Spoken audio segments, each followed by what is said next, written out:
Au vu des multiples niveaux de décision, gouvernement, région, département, comment lutter contre le chômage des jeunes au niveau local? Bien, alors cette question du chômage des jeunes est particulièrement préoccupante. D'abord, le chômage est en train d'exploser. Les chiffres d'hier encore qui montrent que malgré les propos unifiants du président de la République qui affirmait que la courbe allait s'inverser, le chômage continue à s'aggraver dans le pays. Alors, le chômage des jeunes est pire encore, hein, ce qui est avec celui des seniors, ce qui est quand même un gros problème dans un pays où il s'agit quand même de mettre la jeunesse en situation de pouvoir vivre, tout simplement, et donc participer à la vie sociale, hein, d'une façon générale, sans dépendre sans cesse des parents, comme c'est trop le cas, comme c'est trop souvent le cas aujourd'hui. Alors, quoi faire? Ben, écoutez, les mesures locales ne sont pas très différentes des mesures nationales. En réalité, nous sommes en période de crise. Actuellement, il y a peu de possibilités de création d'emplois. En tout cas, les entreprises n'en créent pas, hein, malgré tout le baratin qui fait autour de ça. Les entreprises ne créent pas, ils créent très peu. Hein, et dans ces conditions-là, là, on a vu le président de la République proposer 35 milliards d'épargne de responsabilité. Je signale que 35 milliards, ça représente 1,5 million d'emplois publics, cotisations sociales comprises. Donc, les possibilités de recréer, hein, tous ces emplois qui manquent dans l'économie, qui manquent dans les hôpitaux, qui manquent dans l'éducation nationale, qui manquent à la poste, qui manquent partout, ce serait un démarrage qui permettrait de donner du pouvoir d'achat, hein, à la population et donc permettre justement, vous donner la possibilité aux entreprises, hein, de se créer sur la base justement d'une augmentation générale du pouvoir d'achat de la population. Merci. Les nouvelles zones commerciales entraînent les flux des consommateurs vers l'extérieur de notre ville. Certains pensent que le cœur de notre cité s'éteint. Que prévoit votre programme pour dynamiser et réimplanter des commerces en centre-ville? Bon, alors sur la question du centre-ville en général, je ne sais pas si vous avez d'autres questions là-dessus, mais enfin, en tout cas sur le centre-ville, effectivement, il y a pas mal de problèmes. Mais déjà, ramener du monde en centre-ville. Ramener du monde en centre-ville, ça suppose déjà s'occuper de l'emploi en centre-ville. À l'heure actuelle, on a plusieurs milliers d'emplois, ramener, excusez-moi, des logements en centre-ville. Nous avons plusieurs milliers de logements qui sont vacants, en particulier dans l'hypercentre. Vous avez des logements qui sont très délabrés. Il y a des mesures qu'un maire peut prendre, hein, pour redynamiser effectivement le logement, des mesures incitatives d'abord par rapport aux propriétaires dont certains n'ont pas suffisamment de moyens pour s'occuper de la rénovation, parce que ça existe aussi. Il peut être propriétaire sans avoir les moyens, parce que c'est très onéreux de rénover. Il peut y avoir des mesures incitatives, des prêts par exemple à taux réduit, remboursés par justement l'engagement de mettre en marché locatif ces logements-là. Donc il y a quelques possibilités de ce côté-là. Et puis il y a des propriétaires qui ont des gros moyens et ne font rien. Ben là, il y a la possibilité pour un maire de prendre des mesures de contrainte. Dans la législation actuelle, il y a la possibilité pour un maire de réquisitionner les logements vides. Hein, et je crois qu'effectivement, on peut faire planer cette menace sur les propriétaires qui se refusent à faire les travaux nécessaires pour mettre les logements dans le parc locatif. Donc ça, c'est une première chose. Si on ramène du monde en centre-ville, on créera les possibilités pour que se développe le commerce. Quant au commerce à l'extérieur de la ville, je profite quand même de l'occasion pour dire qu'on a aussi besoin de commerce à l'extérieur, en particulier dans les cités. Parce qu'il faut absolument engager une discussion avec les commerçants de la ville pour recréer des zones commerciales, des zones de services publics dans les cités. Pour que justement le tissu social y existe et qu'on puisse justement avoir une vraie ville partout, hein, et qui fasse bon vivre partout. L'image Pruneau Rugby n'est-elle pas un peu réductrice de ce qu'est Agen? Comptez-vous mettre en avant d'autres atouts de notre territoire afin de développer d'autres formes de tourisme et attirer étudiants et jeunes actifs sur Agen? Alors l'image Pruneau Rugby, écoutez, c'est une image qui peut faire rire, mais en fait c'est déjà pas une mauvaise image. Hein, le rugby, surtout dans notre région, joue un rôle important, c'est un rôle tellement important que je crois que tout le monde s'y intéresse et tout le monde s'en préoccupe. Donc ça, c'est pas spécialement une mauvaise image. Le Pruneau, oui, l'appellation Pruneau Show fait rire, mais le spectacle lui-même qui est donné, il ne fait pas rire parce qu'il est vraiment de qualité et permet à des gens de un peu partout de venir. Donc ça, évidemment, c'est quelque chose qu'il faut absolument maintenir, même si on peut être amené à modifier telle chose. Par contre, faire venir des étudiants à Agen, oui, mais à condition justement que, là encore, vous ayez une ville qui se développe.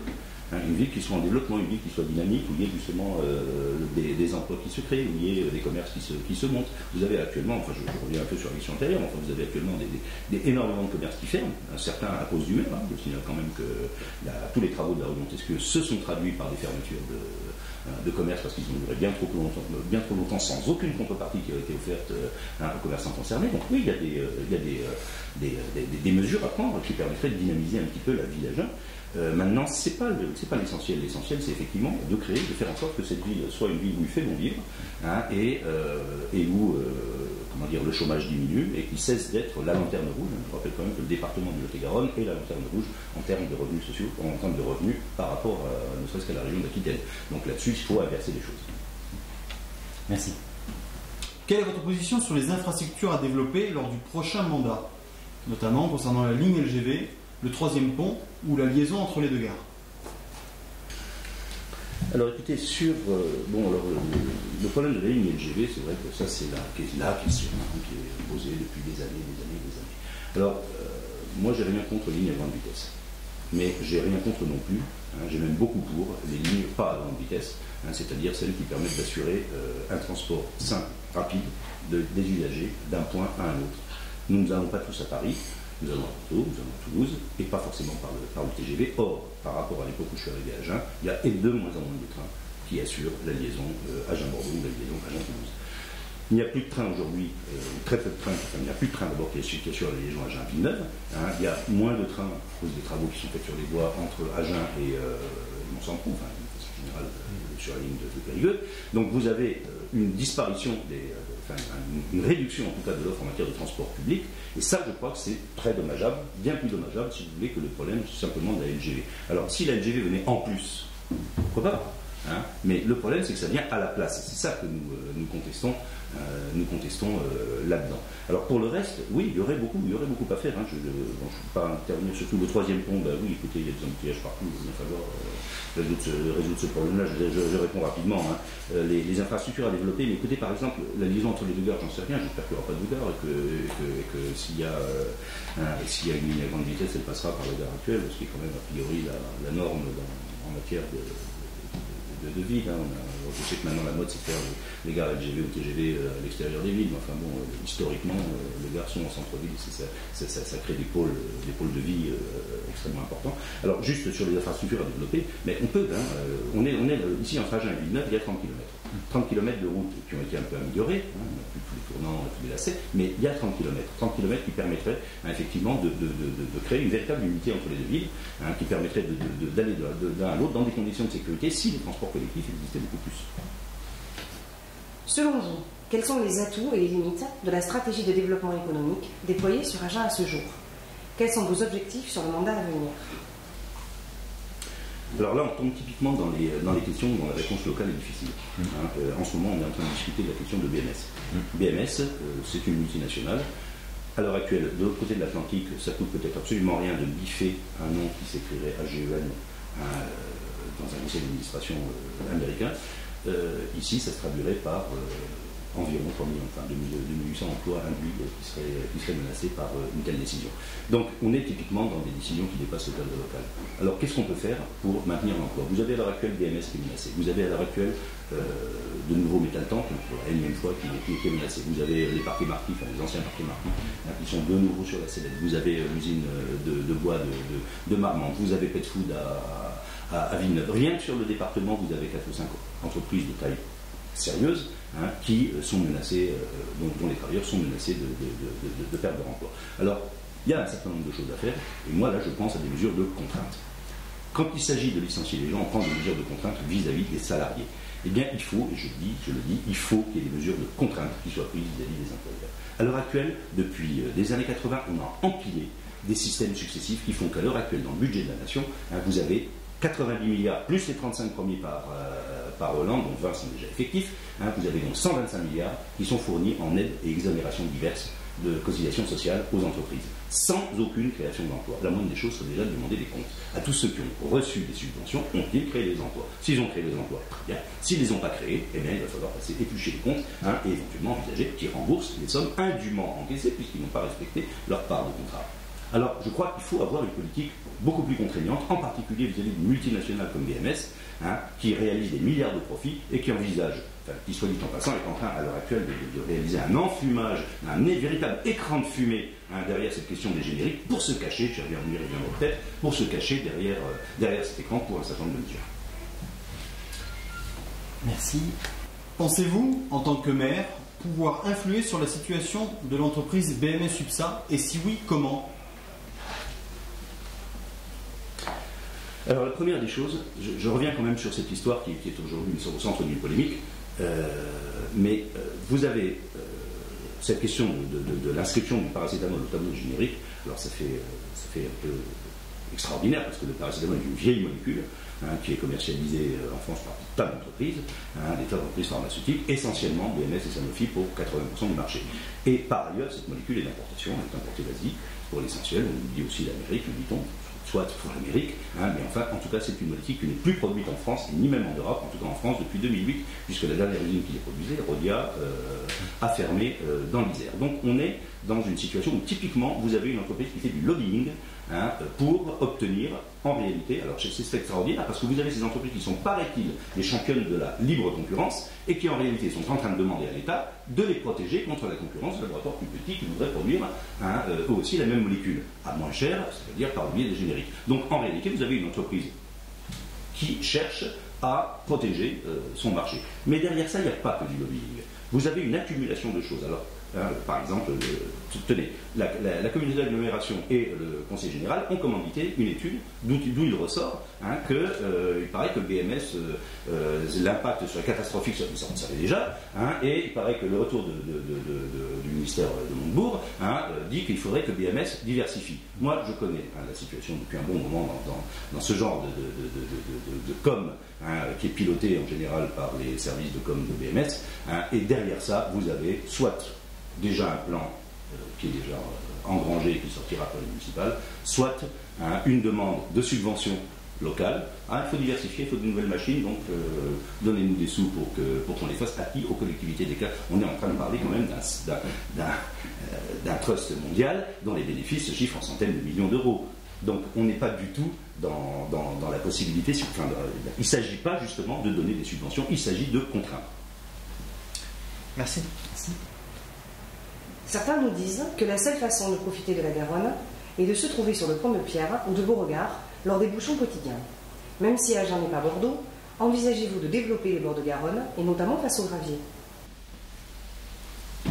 Alors il me semble que déjà les bords de Garonne ont été mis en valeur par le maire actuel. Bon, c'est une des réalisations qui, ma foi, en réalité, elle aurait pu être faite par n'importe quel maire, mais enfin, en tout cas, c'est une réalisation heureuse qui permet aux Agenais de profiter des bords de Garonne. Vous avez, là aussi, mais ça remonte à cette fois-ci bien avant le maire actuel, vous avez la fermeture à la circulation des voies sur berge pendant le week-end, qui permet, enfin, l'été, qui permet à la population de se promener librement avec les gamins sans craindre, etc.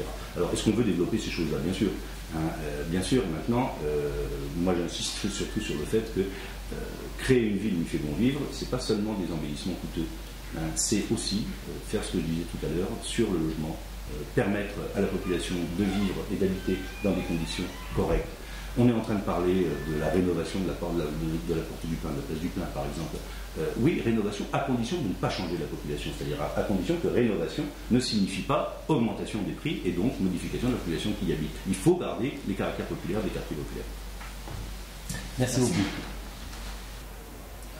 La parité, d'accord, mais pas seulement hommes-femmes. Pensez-vous avoir choisi pour votre liste des personnes qui représentent suffisamment bien la ville dans toute sa diversité? Alors écoutez, sur la parité, homme-femme, elle est obligatoire dans la loi, donc ça doit être respecté. Pour le reste, notre liste s'appelle la Voix des classes populaires. Donc vous ne serez pas surpris, quand cette liste sera dévoilée, de voir que notre liste comporte pour l'essentiel des travailleurs, des travailleuses, des chômeurs, des étudiants, mais vous n'y trouverez pas de chefs d'entreprise, pas par ostracisme, mais enfin parce que je crois qu'effectivement, ceux qui se reconnaissent dans le discours que nous menons, c'est essentiellement des travailleurs, des gens issus enfin, je ne peux pas employer l'expression des sans-voix, parce qu'ils ne sont pas du tout sans-voix, ils ont une, ils s'expriment, mais des petites gens. Et c'est ce que nous voulons. C'est ce que nous voulons traduire dans notre liste. Alors il y a une diversité des métiers, ça oui, une diversité des métiers de la classe ouvrière, du conducteur de bus jusqu'à la femme de ménage en passant par l'enseignant étudiant, mais vous aurez effectivement à 100% des gens qui sont issus du milieu populaire. Merci. Si vous ne deviez retenir qu'une seule des propositions dans le programme de l'un de vos adversaires, laquelle? À votre compte.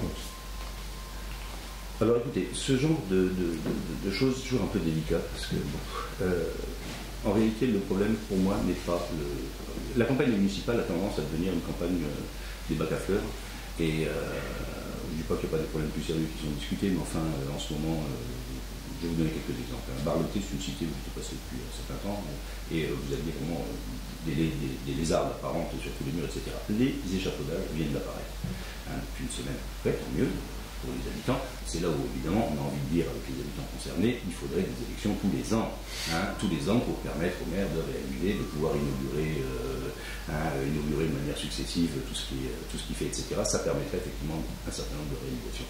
Alors écoutez, voilà, ce que j'ai envie de dire, c'est notre liste est une liste qui met en avant un programme de lutte pour les travailleurs, parce que je tiens à dire que ce n'est pas les élections qui changent le sort des travailleurs. La preuve, on a encore fait une énième fois avec l'élection du président de la République et de sa majorité, qui ne change rien à la vie des travailleurs, et d'ailleurs rien sur le fond de la politique de la classe ouvrière, à la politique qui est menée contre la classe ouvrière. Donc il s'agira effectivement de